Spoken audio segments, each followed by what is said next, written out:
샬롬 샬롬 샬롬 샬롬. 하나님 사랑합니다. 여러분 저 안에서 사랑합니다. 오늘 느헤미야 10장 28절에서 33절 그리고 12장 43절에서 47절 말씀대로 살면 매일이 축제다 이렇게 말씀하고 있어요. 12장 12장 43절에서 47절 한번 보고 가도록 하죠. 43절에서 47절입니다. 이날에 우리가 제사를 드리고 심히 즐거워하였으니 이는 하나님이 크게 즐거워하셨습니다. 부녀와 어린아이도 즐거워하였으므로 예루살렘에 즐거워하는 소리가 멀리까지 들렸다 이렇게 증거하고 있어요. 45절에도 그들은 하나님을 섬기는 일과 결례 일을 힘썼으며 노래하는 자들과 문지기들도 그리하여 모두 다윗과 그의 아들 솔로몬의 명령을 따라 행하였으니 옛적 다윗과 아삽의 때에는 노래하는 자의 지도자가 있어서 하나님께 찬송하는 노래와 감사하는 노래를 하였으며 스룹바벨 때와 느헤미야 때에는 온 이스라엘이 노래하는 자들과 문지기 자들에게 날마다 쓸 몫을 주되 그들이 성별한 것을 레위 사람들에게 주고 레위 사람들은 그것을 또 성별하여 아론 자손에게 주었다 이렇게 증가하고 있어요. 아마 느헤미야가 여기에 나왔기 때문에 12장에 함께 증거하고 있는 것 같습니다. 느헤미야 10장 우리 주석 다 보고 가도록 하죠. 이스라엘 백성은 하나님 앞에서 자신들의 죄를 회개하고 하나님의 뜻을 쫓아 율법을 준행하기로 다짐합니다. 그들은 하나님의 말씀대로 헌물을 드려서 레위인과 제사장들이 온전히 하나님의 전을 섬기는 일에 충성할 수 있도록 하겠다고 맹세했어요. 언약 준수의 맹세의 내용입니다. 이방인들과의 통혼을 금지하는 것을 맹세하죠. 이스라엘 백성은 하나님과의 언약을 갱신하면서 하나님 앞에서 자신들이 행할 바를 맹세했어요. 그 내용은 먼저 이방인들과의 통혼을 금지하겠다는 것이죠. 이스라엘이 하나님의 법을 버리고 타락하게 된 직접적인 원인 중에 하나가 이방인들과 통혼이었다 이렇게 그들이 깨달은 겁니다. 10장을 보면 전부 이름들이에요. 그죠? 그래서 뒤에 그 말씀이 나오는 28절 그 남은 백성과 제사장들과 레위 사람들과 문지기들과 노래하는 자들과 느디님 사람들과 및 이방 사람과 절개하고 하나님의 율법을 준행한 모든 자와 그들의 아내와 그들의 자녀들 곧 지식과 총명 있는 자들은 다 그들의 형제 귀족들을 따라 저주로 맹세하기를 우리가 하나님의 종 모세를 통하여 주시는 율법을 따라 우리 여호와의 모든 계명과 규례와 율례를 지켜 행하여 우리의 딸들을 이 땅 백성에게 주지 아니하고 우리의 아들들을 위하여 그들의 딸들을 데려오지 아니하며 30절에 증거하죠. 혹시 이 땅 백성의 안식일에 물품의 온갖 곡물을 가져다 할지라도 우리가 안식일이나 성일에는 그들에게서 사지 않겠고 일곱째마다 땅을 쉬게 하고 모든 빚을 탕감하리라 하였고 우리가 또 스스로 규례를 정하기를 해마다 각기 세겔의 3분의 1을 수납하여 하나님의 전을 위하여 쓰게 하되 곧 진설병과 항상 드리는 소제와 항상 드리는 번제와 안식과 초하루와 정한 절기에 쓸 것과 성물과 이스라엘을 위하는 속죄제와 우리 하나님의 전의 모든 일을 위하여 쓰게 하겠고 또 우리 제사장들과 레위 사람들과 백성들이 제비 뽑아 각기 종족대로 해마다 정한 시기에 나무를 우리 하나님의 전에 바쳐 율법에 기록된 대로 우리 하나님 야훼 제단에 사르게 하겠고 해마다 우리 토주소 산에 만물과 각종 과목의 첫 열매를 야훼 전에 드리기로 하였고 또 우리의 맏아들들과 가축의 처음 난 것과 소와 양의 처음 난 것을 율법에 기록된 대로 우리 하나님의 전으로 가져다가 우리 하나님의 전에서 섬기는 제사장들에게 주고 처음 익은 미레가루와 거제물과 각종 과목의 열매와 새 포도주와 기름을 제사장들에게 가져다가 우리 하나님의 전에 여러 방에 두고 또 우리 산물의 11조를 레위 사람들에게 주리라 하였나니 이 레위 사람들은 우리의 모든 성읍에서 산물의 11조를 받은 자들이며 레위 사람들이 11조를 받을 때에는 아론의 자손 제사장 한 사람이 함께 있을 것이요 레위 사람들은 그 11조의 10분의 1을 가져다 우리 하나님의 전 곳간에 여러 방에 두되 곧 이스라엘 자손과 레위 자손이 거제로 드린 곡식과 새 포도주와 기름을 가져다가 성소에 그릇들을 두는 골방 곧 섬기는 제사장들과 문지기들과 노래하는 자들이 있는 골방에 둘 것이라 그리하여 우리가 우리 하나님의 전을 버려두지 아니하리라.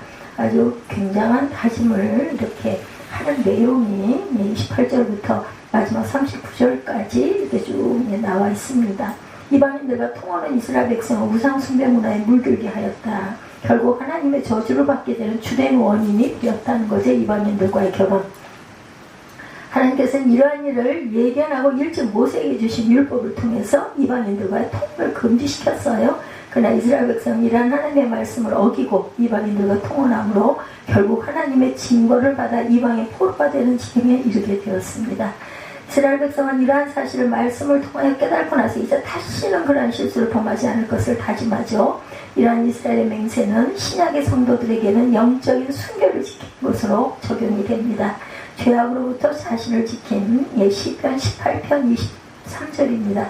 또한 나는 그의 앞에 완전하여 나의 죄악에서 스스로 자신을 지켰나니 이방 풍속을 쫓지 말 것. 레위기 18장 3절이에요.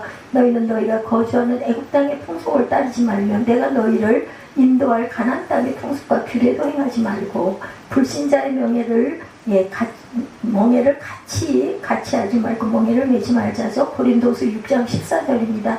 너희는 믿지 않는 자와 멍에를 함께 매지 말라. 의와 불법이 어찌 함께하며 빛과 어둠이 어찌 사귀겠느냐 말씀합니다. 안식일 규례를 꼭 지키자. 또한 이스라엘 백성은 안식일 규례를 지킬 것을 맹세하죠. 혹시 이방인들이 안식일에 물 하나 식물을 가져다가 팔려 할지라도 자신들은 사지 않겠다는 거예요. 이는 하나님께서 이스라엘 사회의 제도로서 안식일 제도를 두셨으나 이스라엘 백성이 이방인의 영향을 받아서 안식일 제도를 지키지 아니하므로 하나님의 진노를 사게 되었음을 전제로 하고 있습니다. 또한 7년마다 돌아오는 안식년이 이르면 율법에 따라 땅을 쉬게 하고 모든 빚을 탕감하리라 맹세하죠. 안식일과 안식년 제도는 하나님께서 이스라엘 백성이 하나님의 주권을 인정하고 가난하고 연약한 자들을 돌보게 하기 위해서 제정하신 것이었어요.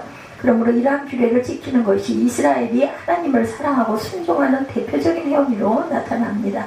안식일과 안식년을 지키는 것은 곧 자신의 재물에 대한 욕심을 포기하고 하나님의 뜻에 순종하는 것으로 구체적인 신앙 행위였던 것이죠. 야훼의 명령입니다. 신명기 5장 15절입니다. 너는 기억하라. 내가 애굽 땅에서 종이 되었더니 네 하나님 야훼의 강한 손과 편팔로 거기서 너를 인도하여 내었나니 그러므로 내 하나님 야훼가 내게 명령하여 안식일을 지키라 하느니라. 불을 피우지 못합니다. 출애굽기 35장 3절. 안식일에는 너희 모든 처소에다 불도 피우지 말지니라. 매매 행위를 금지하죠. 느헤미야 13장 15절입니다. 때에 내가 본즉 유다에서 어떤 사람이 안식일에 술틀을 밟고 곡식단을 나귀에 실어 운반하며 포도주와 포도와 무화과 나무 여러 가지 짐을 가지고 안식일에 예루살렘에 들어와서 음식을 팔기로 그날에 내가 경계하였다 이렇게 말하고 있어요. 안식일에 이런 걸 하면 안 되겠죠. 성전을 위한 헌물을 드립니다. 이스라엘 백성은 율법의 규례를 쫓아 성전 봉사에 필요한 재물을 드릴 것을 또한 맹세합니다. 이스라엘 백성이 헌물을 드리지 않음으로 인하여 예루살렘 성전에 봉사하는 레위인들이 자신들의 임무를 수행하지 못하여 어려움을 당하는 일이 있었어요. 그래서 이스라엘 백성은 자신들의 잘못을 회개하면서 철저히 헌물을 드릴 것을 다짐합니다. 물질을 하나님의 전에 드리는 것은 하나님께 대한 신앙의 표현이었는데 이는 물질이 이 땅을 살아가는데 가장 필요한 것 중에 하나이기 때문이다. 그러므로 물질로 헌신하는 것은 그 중심의 헌신을 표현하는 가장 구체적인 방법 중에 하나가 되는 거죠. 11조 규례입니다. 창세기 28장 22절에 보니 내가 기둥으로 세운 이 돌이 하나님의 전이 될 것이요 하나님께서 내게 주신 모든 것에서 10분의 1을 내가 반드시 하나님께 드리겠나이다 하였더라.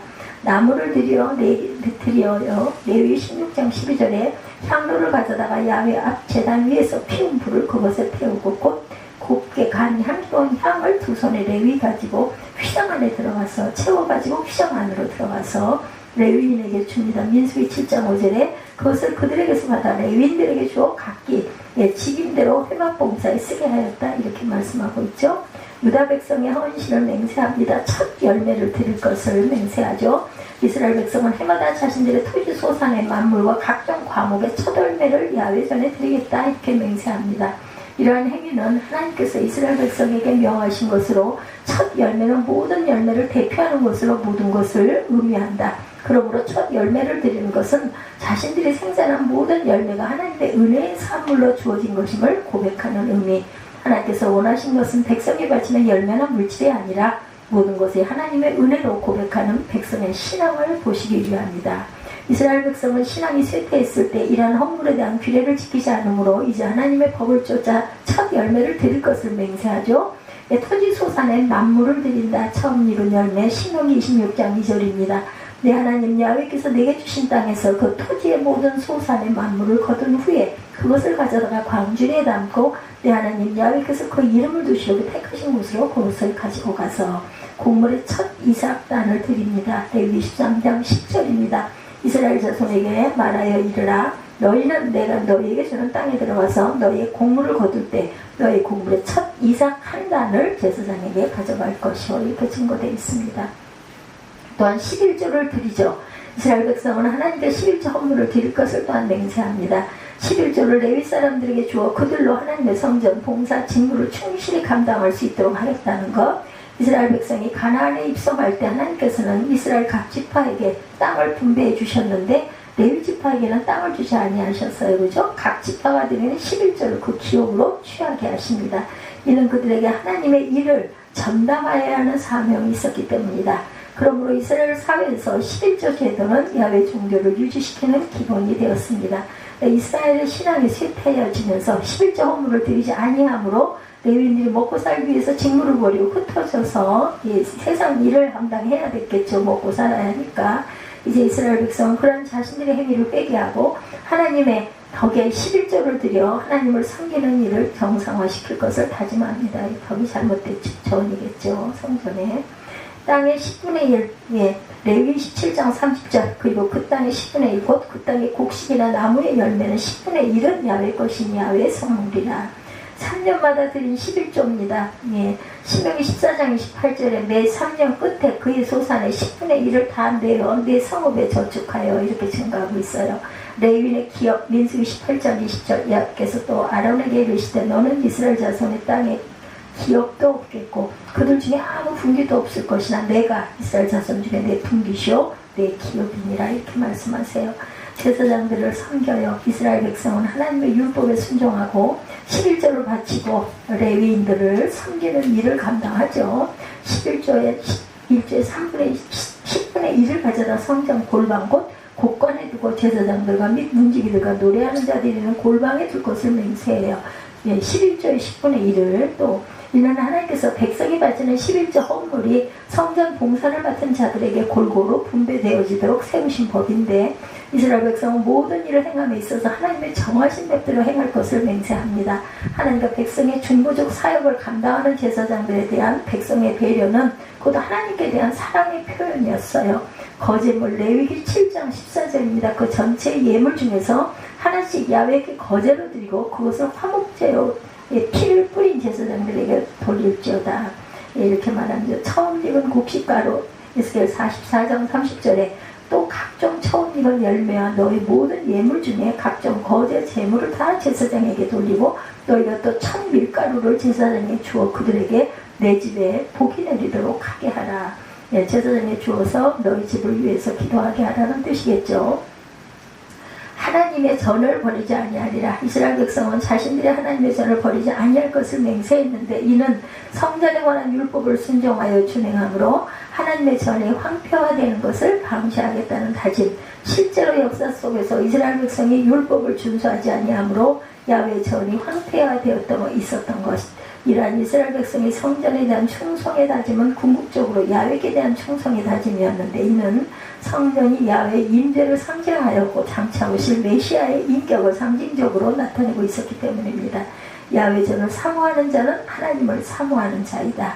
레위 사람을 그 처소에 세웠어요. 느헤미야 13장 11절에도 내가 모든 민장들을 꾸짖어 이르기를 하나님의 전이 어찌하여 버림받았느냐 하고 곧 레위 사람을 불러 모아 다시 제자리에 세웠더니 이렇게 말씀하고 있죠. 느헤미야 13장에서 음식을 줍니다. 역대하 31장 4절에 또 예루살렘에 사는 백성을 명령하여 제사장들과 레위 사람들을 그 몫에 음식을 주어 그들에게 야훼 율법을 힘쓰게 하라 하니라. 먹을 것들을 그 레위인들에게 제공하지 않으므로 이렇게 하나님의 그 예배하는 일, 하나님께 제단 드리는 일을 안 하는 그런 것 때문에 우리가 이렇게 복을 못 받고 이런 모진 일을 당한다 생각을 하고 다시 그것을 회복시키는 내용이 느헤미야 10장 내용입니다. 이스라엘 백성의 성전 봉사에 대한 헌신, 다짐은 성도들의 하나님 나라를 위한 헌신의 본이 되었어요. 성도는 하나님 나라 백성으로 언제나 하나님 나라의 확장을 위하여 몸과 마음과 물질로 헌신하여야 한다. 하나님의 교회와 복음을 위하여 물질로 헌신하는 것은 하나님 나라에 마음을 두고 있는 자의 자연스러운 자세라는 것. 오늘 본문입니다. 느헤미야 10장 28절에서 33절, 느헤미야 12장 43절에서 47절. 말씀대로 살면 매일매일이 축제가 됩니다. 이런 제목이죠. 하나님의 말씀대로 살면 매일의 삶이 축제가 된다. 예루살렘에 그 오랜만에 즐거운 소리가 들립니다. 모든 백성이 크게 즐거워하여 어린아이까지 즐거워합니다. 즐거운 소리가 멀리서도 들을 수 있을 정도로 했으니 예루살렘 성 안에 기쁨의 소리가 충만했다는 것을 알 수 있죠. 이 즐거움은 과연 어디서 오는 것일까? 하나님과의 바른 관계가 회복되었고 하나님과의 관계가 회복되는 그런 경험만이 기쁨의 즐거움을 만들어줄 수 있었다. 하나님과의 관계가 올바로 회복되면 그 가정에 기쁨의 소리가 울려 퍼져요. 공동체 안에, 교회 안에, 그 나라와 민족 안에 기쁨이 샘솟습니다.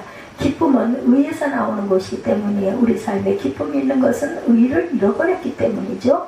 하나님과의 올바른 관계, 자신과의 올바른 관계, 이웃과의 올바른 관계, 또한 자연과의 올바른 관계는 의로운 것이고 거기서부터 기쁨이 흘러나온다는 것. 기쁨의 샘은 어디요? 의랍니다. 의, 온전한 것. 이 기쁨은 세상적인 쾌락이 주는 순간적인 즐거움이 아니라 하나님께서 주시는 거룩한 즐거움. 여기에는 여러 가지 여정들이 있었어요. 느헤미야 10장부터 12장까지 어떻게 이러한 즐거움을 경험하게 되었는지 과정이 설명되어져 있습니다.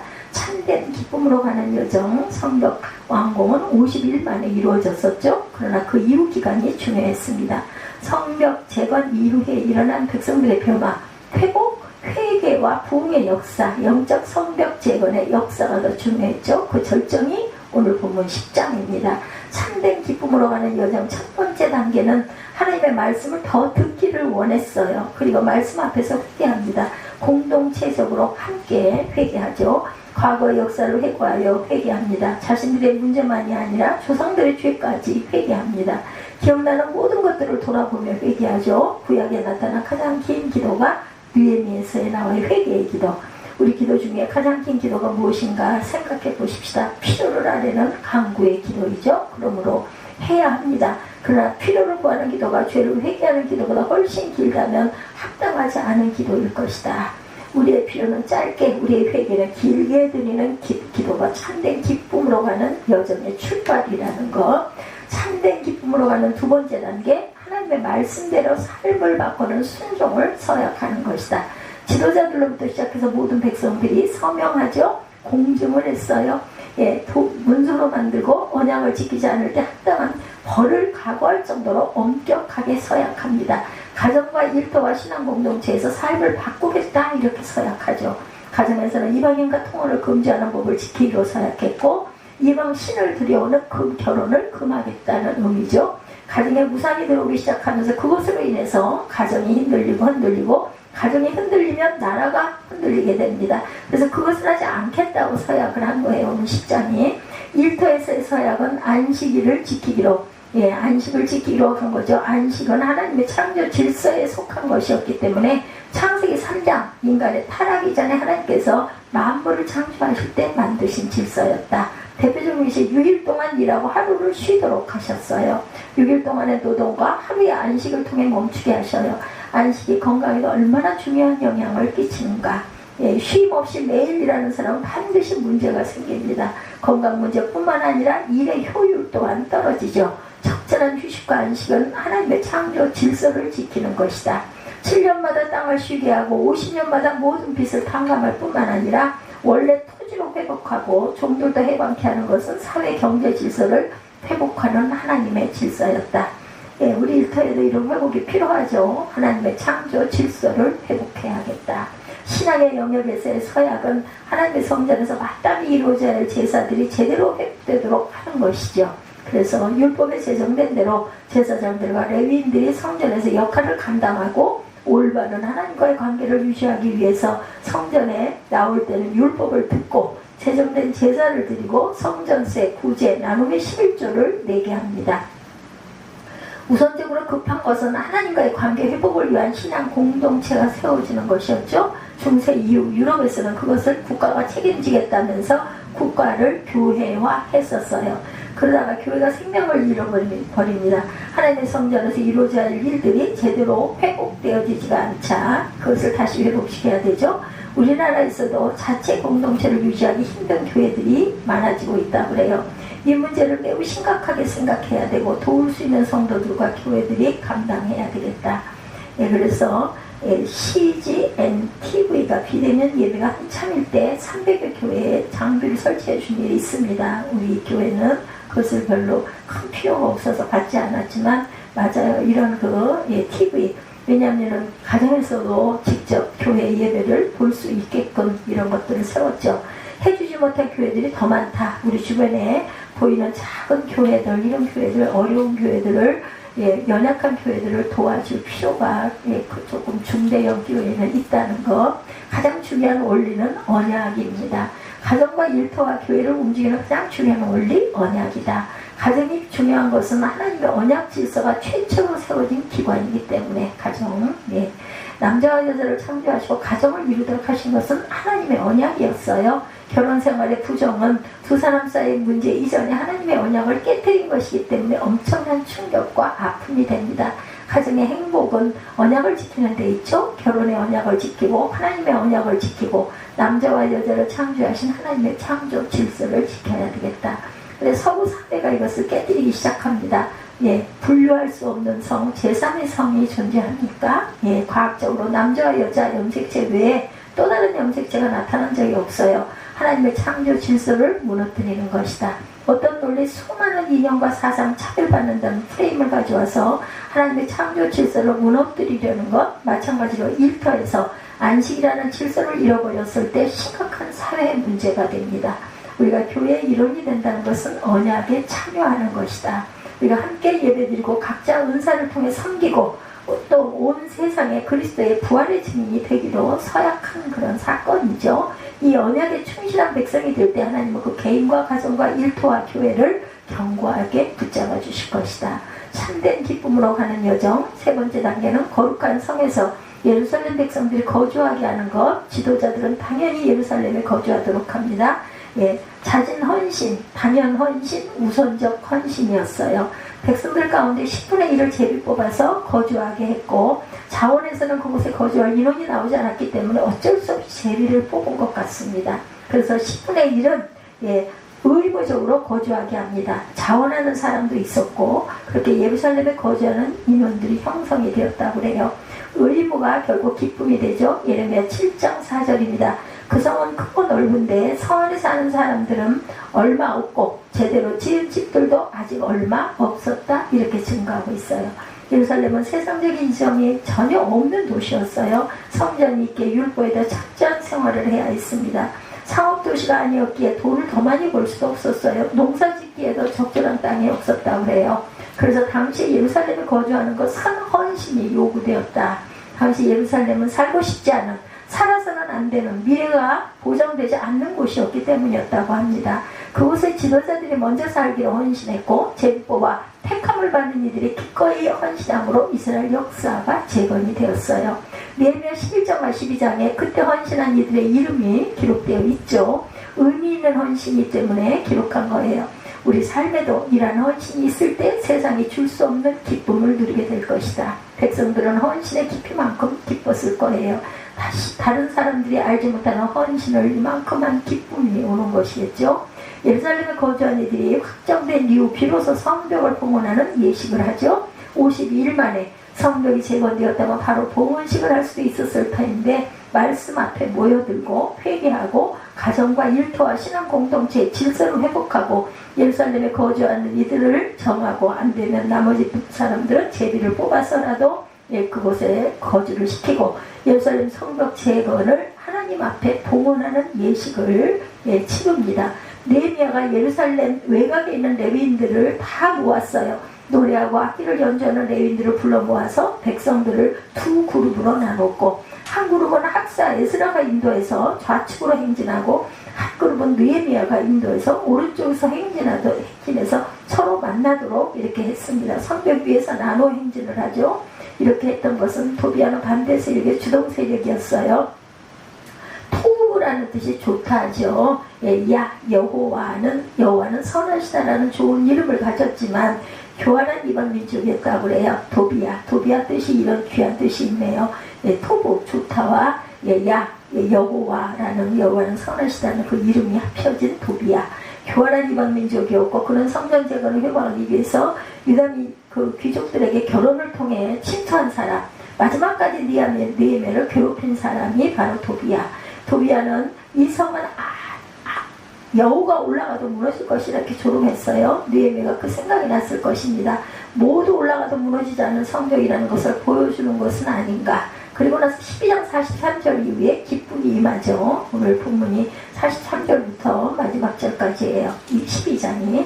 이 기쁨은 자신들의 성취로 인하여 얻은 기쁨을 뛰어넘는 것이었다. 하나님의 임재로 인한 기쁨, 거룩한 기쁨, 희생하며 헌신하며 얻은 기쁨, 얼마나 귀했을까요? 대가가 주어진 기쁨이기 때문에 무엇보다 하나님의 말씀에 순종하는 여정에서 경험한 기쁨이었다. 또한 그들은 그날 희생제사를 크게 드리고 즐거워합니다. 하나님께서 그들에게 큰 기쁨을 주셨기 때문이다. 아내들과 어린아이들도 즐거워했고 그리하여 예루살렘에서 즐거워하는 소리가 멀리까지 들렸다라는 거예요. 예, 그리고 그날 예물과 첫 수확물과 11조를 모아두는 창고를 맡을 사람을 임명해서 제사장들과 레위 사람들을 위한 율법에 정해진 몫을 여러 성들에게 거둬들이도록 합니다. 항상 준비하고 서 있는 제사장들과 레위 사람들을 유다가 기뻐했기 때문이다. 43, 4절에 증거합니다. 하나님과의 바른 관계가 회복된 공동체이만 하나님의 충만한 기쁨, 드림으로 기뻐하고 헌신하며 기뻐하고 순종함으로 기뻐했다. 이런 헌신과 드림과 또한 순종, 이런 것을 행했을 때 하나님께서 응답 안 하실 수가 없겠죠. 하나님의 말씀대로 살기로 작정하고 헌신하고 서약까지 하고 나서 이 기쁨이 온 거예요. 아직 시작되진 않았지만 어떻게 될지는 모르지만 그러나 순종하는 과정, 서약하는 단계까지만이라도 하나님이 주신 기쁨이 충만했다는 것을 알고 있습니다. 제사장들과 레위 사람들이 항상 준비하고 있는 모습을 백성들이 아마 기뻐하고 즐거워했을 것이고 하나님께서 명하신 바를 행할 때 하나님을 기쁘시게 하는 것이 우리의 가장 큰 기쁨이 될 때 이러한 모습이 나타날 것이에요. 우리 말씀에 대한 순종은 고된 일이 아니라 기쁜 일이다. 삶의 기쁨과 참된 환희를 가져오죠. 우리의 의무, 딜라이트로 나와 있네요. 기쁨이, 의무, 듀티.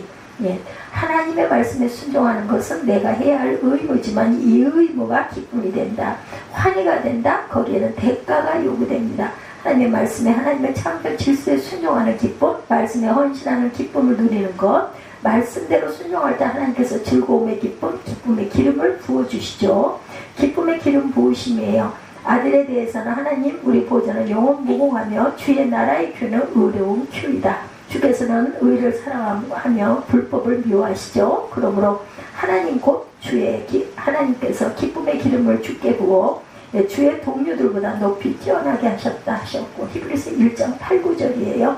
아들에 관하여는 하나님이여 주의 보좌는 영영하며 주의 나라의 큐는 공평한 기운이라. 주께서 의를 사랑하시고 불법을 미워하셨으니 그러므로 하나님 곧 주의 하나님이 즐거움의 기름을 주께 부어 주를 동료들보다 뛰어나게 하셨도다 하였고 이렇게 증거하고 있습니다. 히브리서 1장 8, 9절에 기쁨의 기름을 개역개정에서는 즐거움의 기름을 부으셨다 했고 하나님의 뜻에 순종하는 예수님께 기쁨의 기름 부음을 주셨어요. 믿음의 창시자여 완성자인 예수를 바라보라. 히브리서 12장 2절이죠. 그는 자기 앞에 놓이는 기쁨 위에 부끄러움을 개의치 아니하시고 십자가를 참으셨습니다. 그래서 그는 하나님의 보좌 오른편에 앉게 되셨다. 이렇게 증거하고 있죠. 예수님은 십자가 후에 찾아오게 될 영광스러운 기쁨을 바라보셨기 때문에 고통을 참으실 수 있었던 것이다. 정반대로 말하면 하나님의 뜻에 순종하는 길은 십자가의 고통이 찾아올지라도 그것도 넘어설 수 있는 힘을 그 너머에 반드시 기쁨의 기름 부으심이 있다는 것을 믿고 알고 행하고 나아갔다. 예수님은 그것을 아셨기에 바라보시며 십자가 고통을 참으실 수 있었다. 우리가 당하는 인생의 고통 가운데 예수님의 십자가 고통만한 것이 있을까? 어떤 고통도 십자가의 고통만한 것은 없을 거예요. 하나님의 뜻에 순종하는 삶 가운데 기쁨의 기름 부으심이 기다리고 있다는 것, 모든 고난을 이겨낼 힘과 능력이 우리에게 부어지고 미래의 기쁨은 미리 갖다 쓰는 거죠. 이것이 믿음의 능력입니다. 믿음의 능력은 우리에게 주어질 부활의 영광과 능력을 미리 가져다 쓰는 것이다. 우리에게 주어질 영원한 새하늘과 새 땅에 충만한 삶을 미리 가져다 쓰는 거예요. 이것이 바로 믿음의 능력이다. 이 시대에 세상에 약속한 기쁨은 인스턴트 즐거움, 아무런 대가를 치르지 않고 먼저 즐겁게 해주겠다는 것은 반드시 그 뒤에 고통스러운 대가가 따라온다는 것. 쉽게 얻어지는 즐거움은 반드시 그 뒤에 고통의 대가가 따라온다. 예, 술 중독, 마약 중독, 그죠? 예, 이런 중독들을, 예, 그리고 아주 방탕한 여러 가지 중독 증세들이 결국은 예, 그렇게 되죠. 근데 하나님이 주시는 기쁨은 언제나 고통스러운 것 같은 단계를 거쳐요. 그러나 후에는 영광스러운 기쁨이 기다리고 있다. 순간 즐겁고 후에 고통의 열매를 딸 것인가, 아니면 고통스러운 단계를 통과해서 도리어 기쁨의 여생을 살 것인가. 하나님이 주시는 기쁨에는 환난을 이길 힘이 있다는 것, 또한 우리는 그분으로 인해 우리가 믿음으로 서 있는 이 은혜의 들어감을 얻었으므로 하나님의 영광을 바라며 기뻐합니다. 이뿐만 아니라 우리는 또한 환난 가운데도 기뻐한다 말씀하고 있죠. 이것이 믿음의 능력, 하나님의 뜻에 순종하는 믿음은 환난을 이기는 기쁨의 기름 부으심이 하나님께로부터 임한다는 것. 우리 하나님은 기쁨의 하나님이시라는 것을 잊지 않는 저와 여러분들이 되셔야 할 줄로 믿습니다. 우리에게 기쁨의 기름을 부어주시기를 원하는 분, 하나님은 유일하신 분이고 홀로 존재하시는 분이고 자신의 존재와 그분의 행위로 인하여 기뻐하시는 분이라는 것을 잊지 않는 저와 여러분들이 되시기 바라요. 예, 또한 하나님의 기쁨을 절대로 잃어버리지 않는 저와 여러분들이 되십시다. 여전히 하나님은 기쁨으로 일하고 계신다. 타락한 인간을 구원하시고 구원한 인간을 통하여 기뻐하시고 또한 우리로 인하여 기쁨을 이기지 못하시는 분이시다. 우리 찬양하죠. 예, 너희 하나님 야훼가. 스가랴 3장 17절 말씀이죠. 우리로 인하여 기쁨을 이기지 못하는 하나님, 우리와 기쁨을 경험하기를 원하시는 하나님, 우리의 삶에 어떠한 고통이 있을지라도 그것으로 인하여 하나님 앞에 기꺼이 나아갈 수 있다면 그것이 인생의 절정, 하나님의 기쁨의 기름 부으심에 우리에게 부어질 그런 귀한 절정이라는 것을 잊지 않는 저와 여러분들이 되시기를 주님의 이름으로 축복합니다.